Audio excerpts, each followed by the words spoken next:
Good afternoon, Robert Scribbler. It is August 1st, 2018. Thank you for joining me for another climate change and clean energy video blog. Now for this segment, I'm going to talk about a surprising and happy announcement in the field of clean energy. And as we think about clean energy, we should think about not just wind and solar, which are driving an amazing revolution in clean energy economics, not just in reaching price parity with fossil fuels in many markets, but now getting to the point where wind and solar, due to their positive learning curves, are outcompeting fossil fuels in many markets. And now the primary excuse for not transitioning is political reactionism and intransigence. But as we look at this image, which is provided by a European promotion for renewable energy, I want you to think about what might be on the other end of this plug. And in many cases, what we're looking at with climate change is not just transitioning power generation, but also transitioning transportation, because both are presently major carbon emitters that are linked to fossil fuel burning. And since fossil fuel burning is the major driver for human-caused climate change, all of that needs to be transformed rapidly if we are to deal with a climate crisis. Now, before I go into the good news, I want to read an excerpt from a book that I like to promote. It's called The Madhouse Effect by Dr. Michael Mann, and it's from his Chapter 8 section, A Path Forward. And Dr. Mann notes, "It would be easy to dismiss the challenge of averting dangerous climate change as insurmountable. It is a steep hill to climb if we are to avert what many consider to be the dangerous limit of 3.6 degrees Fahrenheit or 2 degrees Celsius warming. Concerted action is now required, not a decade from now, not several years from now, but now, if we are to hope to achieve that goal." So there is indeed a great sense of urgency. The time for wishing for climate policy action has long passed. The time for demanding it has come. Had we begun to act decades ago, we would have been in a position to slowly retreat from the burning of fossil fuels, proceeding gently down the bunny slope of decreasing carbon emissions.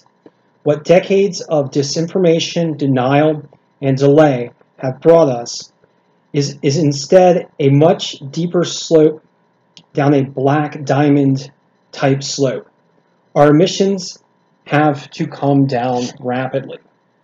Now, in order for our emissions to come down rapidly, we need what is known as a clean energy revolution.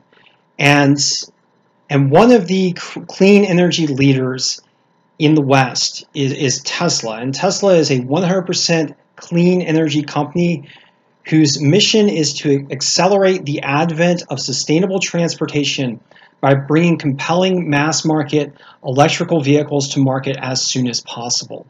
Now, this mission is critical because it replaces a great deal of fossil fuel burning, primarily oil burning, which is a large source, a major source of carbon emissions. And so getting a massive number of electrical vehicles to market and linking it up to new clean energy sources such as wind and solar is a primary path forward to racing down that black diamond slope, as Dr. Michael Mann suggests in his book, The Madhouse Effect. So where's the good news? Well, the good news is that Tesla's first mass market vehicle, the Model 3, according to this Inside EVs report, during July sold a whopping 14,250 vehicles on the US market in July. And that's pretty darn insane. That is mass market writ large. Now, overall, the US electrical vehicle sales chart from Inside EVs has not been completed, but presently the total count is 24,158 for July, and that by itself would be a new record substantially higher than approximately 16,000 during July of 2017.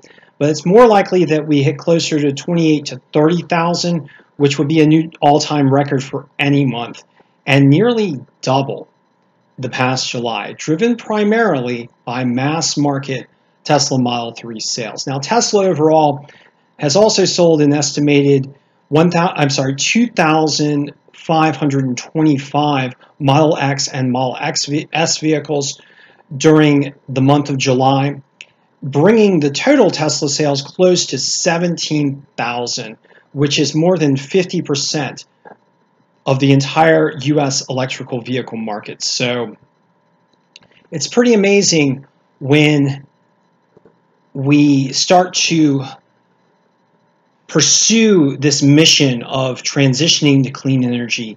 And it's pretty amazing once resolve and ambition and aspiration are realized. And this should serve as an example to us all. I know there's so many people out there that want to attack Tesla, and I will say that primarily the motivation for attacking Tesla is coming from fossil fuel interests.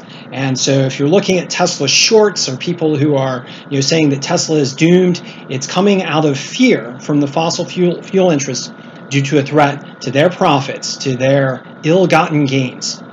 And I'm just going to highlight this tweet from the Model 3 Owners Club, because one of the present short narratives is that there's no demand for Tesla Model 3 vehicles. Well, you can see what the Tesla Model 3 Owners Club has to say about that. I'm not going to say it here. But one commenter, Dan Rusu, notes that it's more than 12 times the sales of the Chevy Bolt, which was supposed to be a Tesla Model 3 competitor, but which is sadly lagging. So Tesla, the major clean energy leader, is breaking serious new ground and making compliance cars, or cars that are limited in manufacturing capability, clean energy vehicles that could otherwise sell quite a bit more if there was more effort, more honest effort involved, look a little bit silly. And that's what happens when you've got a clear mission. So yeah, clean energy, extraordinarily important to the future of our planet. And we need to pursue it. We need to pursue it ardently and with clarity and without question and without compromise. We don't have time. We need to do it now. Thank you for joining me, and I'll be chatting with you soon.